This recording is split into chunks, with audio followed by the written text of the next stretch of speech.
স্লোগানে স্লোগানে মুখর ক্যাম্পাস।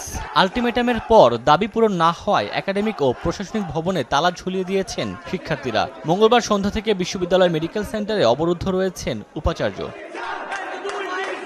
খুলনা প্রকৌশল ও প্রযুক্তি বিশ্ববিদ্যালয়ে সংঘর্ষের ঘটনায় ৬ দফা দাবিতে ক্লাস পরীক্ষা বর্জন করেছেন শিক্ষার্থীরা। ক্যাম্পাসে ছাত্র রাজনীতি পুরোপুরি নিষিদ্ধ, শিক্ষার্থীদের ওপর হামলায় জড়িতদের শাস্তি এবং উপাচার্য, উপ উপাচার্য ও ছাত্র কল্যাণ পরিচালকের পদত্যাগ সহ ৬ দফা দাবিতে বুধবার দুপুর ১টা পর্যন্ত আলটিমেটাম দিয়েছিলেন শিক্ষার্থীরা। দাবি পূরণ না হওয়ায় এদিন দুপুর ১টায় একাডেমিক ও প্রশাসনিক ভবনে তালা ঝুলিয়ে দেন শিক্ষার্থীরা। সকল দাবি সমূহ পূরণ করে আজকে গতকালকে ঘটনায় ব্যর্থতার দায় স্বীকার করে নিঃশর্ত ক্ষমা প্রার্থনার সাথে সাথে ভিসি, প্রভিসি, পরিচালক, ছাত্র কল্যাণকে পদত্যাগ করতে হবে। দুপুর ১২টার দিকে আন্দোলনকারী শিক্ষার্থীদের সঙ্গে শিক্ষক সমিতির পক্ষ থেকে কথা বলতে আসেন শিক্ষক নেতারা। তবে শিক্ষকদের বক্তব্য প্রত্যাখ্যান করেন শিক্ষার্থীরা।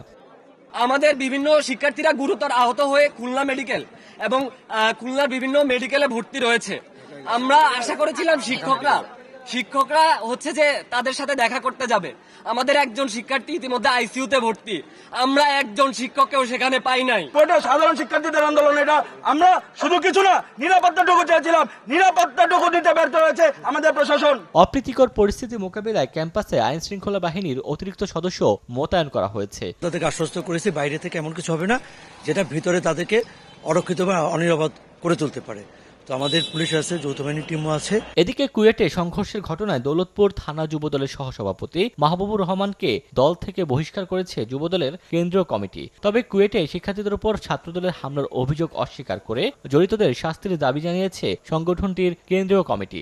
এই ঘটনার সাথে যারা উস্কানি দিয়েছেন এবং এই ঘটনায় যারা হামলার সাথে যারা জড়িত ছিলেন তাদেরকে সুষ্ঠু তদন্তপূর্বক সকলকে বিচারের আওতায় এনে সর্বোচ্চ শাস্তি নিশ্চিত করার দাবি জানাচ্ছি। ছাত্র রাজনীতি নিষিদ্ধের দাবি নিয়ে বিরোধের জেরে মঙ্গলবার কুয়েটে ছাত্রদল ও স্থানীয় বিএনপি নেতাকর্মীদের সঙ্গে শিক্ষার্থীদের সংঘর্ষ হয়। এতে অর্ধশতাধিক আহত হন। সময় সংবাদ, খুলনা।